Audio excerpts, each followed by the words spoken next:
Olá, meus queridos, como estão vocês? Hoje nós temos um vídeo um pouco diferente.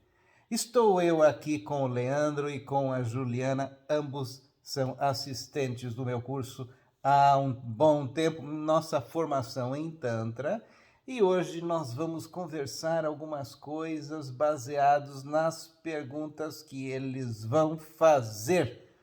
Não é mesmo? E aí, o que vocês têm para conversar com a gente sobre Tantra? Então, eu acho que é legal a gente falar uma pergunta, na verdade, sobre qual a importância da utilização do corpo no Tantra. Ok. O corpo, na verdade, é a coisa mais real que existe. Todo o resto pode ser imaginário, pode ser fruto da nossa mente, da nossa imaginação. O corpo é absolutamente real. E sendo absolutamente real e muito material, e pelo fato de nós utilizarmos o nosso corpo para absolutamente tudo, porque sem o corpo você nem pensa, ok? Você se utiliza do cérebro. O cérebro é o seu terminal físico para a elaboração do raciocínio, né? Então, em função de que o corpo é o seu substrato mais real, o Tantra é uma disciplina transcendental que incluiu o corpo neste processo. Porque qual é a diferença do Tantra e de todos os outros sistemas de autoconhecimento? O Tantra é fundamentalmente rápido. Rápido no sentido de que é para aquela pessoa que realmente quer resolver-se existencialmente em apenas uma encarnação. Então o Tantra, ele inclui o corpo pelo fato do corpo ser a biblioteca viva de todas as nossas experiências. Tudo aquilo que você for pensando vai decantando no corpo. Tudo aquilo que você for sentindo vai decantando também na sua estrutura somática. Então é como se fosse a biblioteca de todas as suas experiências.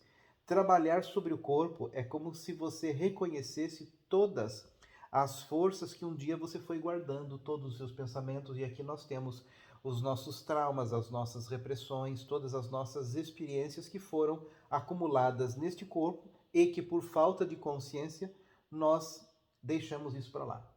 Porque aí você tem coisas, tudo, né? Inclusive aquilo que você nega para você mesmo, aquelas coisas, Tudo, justamente o que está tudo, atrapalhando você, porque tudo, você não enxerga, né? tudo.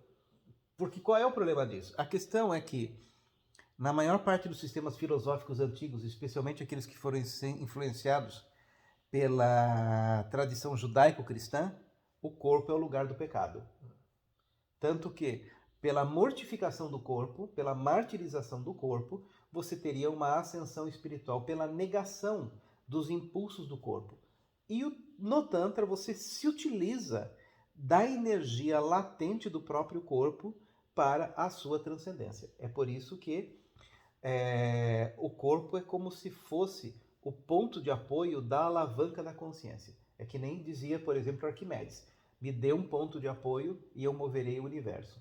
O ponto de apoio para o Tantra, a partir do qual nós movemos o nosso universo, é o nosso corpo físico, que é a realidade última de tudo aquilo que você foi, de tudo aquilo que você pensou, de tudo aquilo que você sentiu.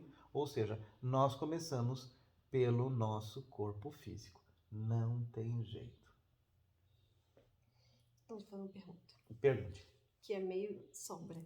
Ok. Que então, como que a gente descobre aquilo que o Leandro falou que a gente está escondendo da gente mesmo? É a sombra, então? É a sombra. A sombra, ela vai sendo criada psicologicamente por mecanismos de aceitação.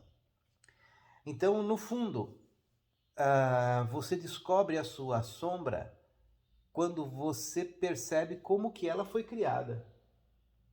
Quando você começa a perceber tudo aquilo que você teve que negar para ser aceito, você começa a entender a sua sombra. O problema é que essa sombra ela começa a ser gerada quando a gente é criança.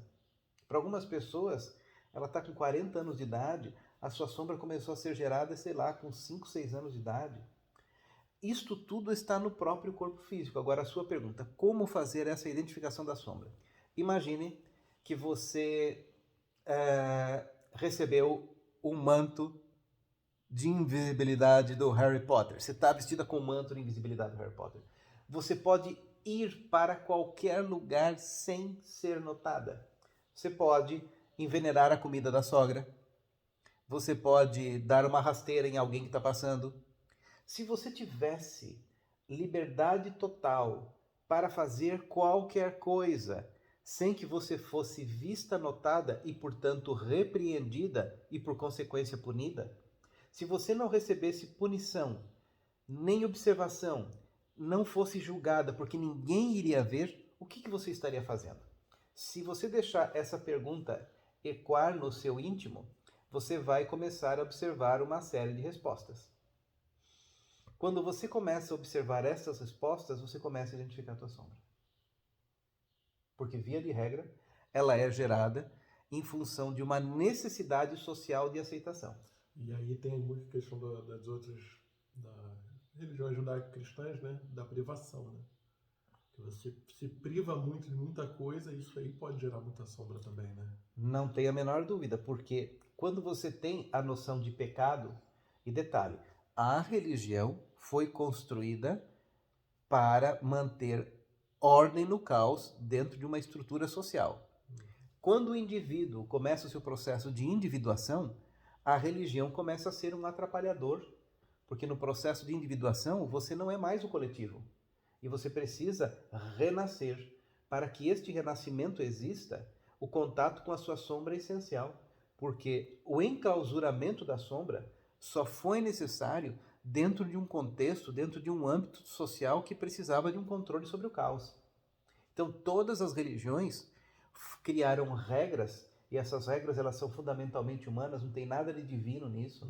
Isso foi criada por homens para tentar manter uma ordem no caos. Quando o indivíduo começa a se organizar interiormente, e esta organização vem pela sua própria consciência, esta religião passa a ser um fardo.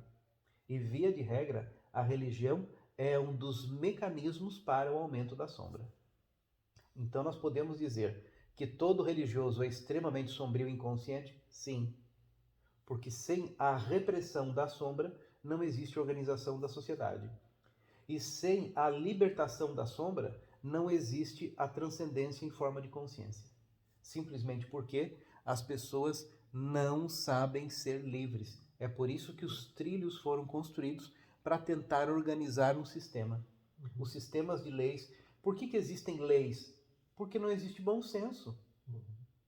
Na inexistência de bom senso, na inexistência de uma ética natural, na inexistência de uma percepção espiritual da vida, as leis foram feitas. As leis dos homens e as leis de Deus, que não tem nada a ver com Deus, porque foi homem que escreveu. Só que para este homem escrever essas leis e elas pudessem ser críveis e legitimadas, estes homens disseram que foram inspirados divinamente. Não, não foram. A história da teologia de todas as religiões mostram isso. Nenhum grande avatar, tipo Jesus, tipo Buda, tipo Krishna, ninguém fundou religião nenhuma. Eles fizeram a sua individuação, que com um bom marketing se transforma em religião. Então, a maior parte dos religiosos tem sombras altíssimas, porque além das sombras pessoais, tem as sombras coletivas das suas religiões, que, em função de pregadores ignorantes, fazem com que o indivíduo tenha que reprimir mais as suas necessidades, que vêm da sua própria sombra, que um dia ou outro explodem. E sempre uma sombra comprimida explode da pior forma possível. Basta você pegar, por exemplo, aqueles que são serial killers e ver histórias pessoais da infância que são crianças que receberam, são pessoas que quando crianças recebiam um nível de bullying muito grande. Aquilo se transformou numa sombra. Geralmente são pessoas pacíficas. Esses grandes assassinos são pessoas pacíficas e dóceis. Eles não expressam a sua sombra, mas quando ela vem da forma mais violenta possível. As guerras surgem de onde? De sombras coletivas reprimidas. Da necessidade do domínio, porque um dia você sentiu o seu espaço invadido. E todo mundo que tem o seu espaço invadido, um dia vai desejar invadir o espaço alheio, para aumentar os limites de seu território. A desculpa é territorial, Sim. mas a verdade é para aumentar os limites do domínio de seu ego. E os grandes conquistadores sempre fizeram isso. O que é aquilo? Sombra reprimida. Então, uma sombra reprimida sempre vai se expressar no campo individual e no campo coletivo das formas mais devastadoras possíveis. Quando não se expressa no campo psicológico, vai se expressar através de doenças psicossomáticas que vão levar você a um estado letárgico ou até de incompetência dentro física mesmo. Porque essa questão da pressão da sombra, o que você não põe para fora, vai explodir internamente dentro de você. Um câncer se gera por isso, por exemplo. E essa questão do território que você falou, na verdade, a pessoa se sentiu invadida e ela, como ela não sabe defender o território dela, ela quer expandir um controle que, no final das contas, ela nunca teve, né? Nunca teve. Então, essa, no fundo, é a origem primitiva das guerras. É você criar uma retaliação física a uma invasão psíquica. Isso é muito sério. E as pessoas continuam fazendo isso o tempo todo. E o que acontece é que isso vai nascendo, isso vai crescendo conosco desde a infância. E o Tantra, o que faz? Vamos abrindo as portas da sua consciência, e isso nós fazemos através do nosso corpo físico, para que você tenha uma identificação profunda da sua sombra. Aí, por exemplo, é aquilo que nós estávamos falando, da escola tradicional de Abhinavagupta, da escola Trika de Abhinavagupta. Existiam 2 caminhos para que isso fosse, para que essa consciência fosse atingida. Um era um caminho mais gradual, que pelas experiências corporais e psicológicas, você ia tendo espelhos na sua frente a partir do qual você ia identificando as suas sombras. Isso através de experiências diretas, que um guru sabia colocar muito sabiamente para o seu discípulo. E outro caminho, pouco conhecido, é o caminho do isolamento e silenciamento. É por isso, por exemplo, Jesus ficou 40 dias no deserto. É simbólico, mas também é uma iniciação física. Buda ficou 40 dias meditando embaixo da árvore Bodhi. Na verdade, o nome Buda não existia. Na verdade, no budismo antigo não tinha nem a figura de Buda, era uma árvore, a árvore que concedeu iluminação para Buda. Não foi a árvore que concedeu, mas Buda ficou meditando embaixo de uma árvore. Porque o que acontece é que um despertar de consciência que dura 40 dias, ele não dá mais ré. O que acontece é que quando nessas iniciações primitivas, isso acontecia em muitas escolas tântricas, o indivíduo era deixado sozinho, no escuro, sem estímulo social, sem estímulo visual, sem estímulo auditivo, com pouquíssimo estímulo gustativo, porque ele precisava comer certas rações diárias específicas, e que a partir do 12º dia, quando existe a privação do superestímulo, a glândula pineal começa a criar 4 fios de consciência. Na verdade, são 5 fios. Imagine que a nossa cabeça está dentro de um quadrante, é projetado para norte, sul, leste e oeste, nos 4 quadrantes em cima, um fio energético que tem 8 metros de comprimento. 8 mais 8 vai dar 16. Então, você passa a perceber a realidade não só na sua condição física, mas também tudo que entra dentro deste seu perímetro de consciência, que é energético. Isto começa a glândula pineal começa a projetar a partir do 12º dia. A partir do 12º dia, estes fios se manifestam, que na verdade são como se fossem antenas de captação, e se o estímulo vier logo depois do 12º dia, estas linhas se recolhem. Mas a partir do 40º dia, elas não voltam mais ao normal. Então, nestas iniciações que tinham 40 dias de silêncio completo e de privação de percepções dos seus sentidos físicos, o indivíduo desenvolvia uma propriocepção física e psíquica completa. E era através disso que as pessoas se transformavam em um Buda ou em um Jesus.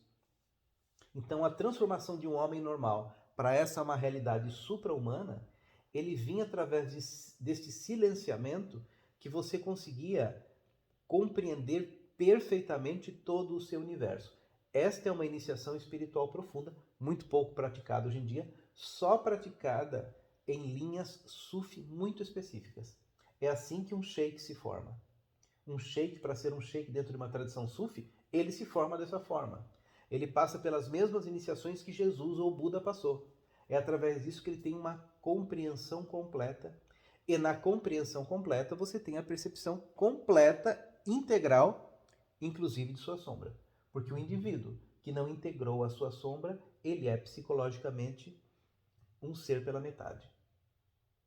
Aí ele tem aquelas projeções psicológicas de achar-se que é metade de uma laranja e ele passa a buscar externamente alguma forma complementar à sua inteireza. Então a consciência de que, a falsa consciência de que você não é inteiro já é uma disruptura na consciência. Então tudo isso precisa ser visto. O grande problema é que sociedade mais macacoide que nós vivemos, onde o essencial da vida não é ensinado. E substitui-se o essencial por superficialidades, onde que você aprende uma série de matérias externas e não aprende nada nem sobre o seu próprio corpo e consciência. Por isso que o Tantra trata do básico, ou seja, existe desenvolvimento espiritual sem Tantra? Não!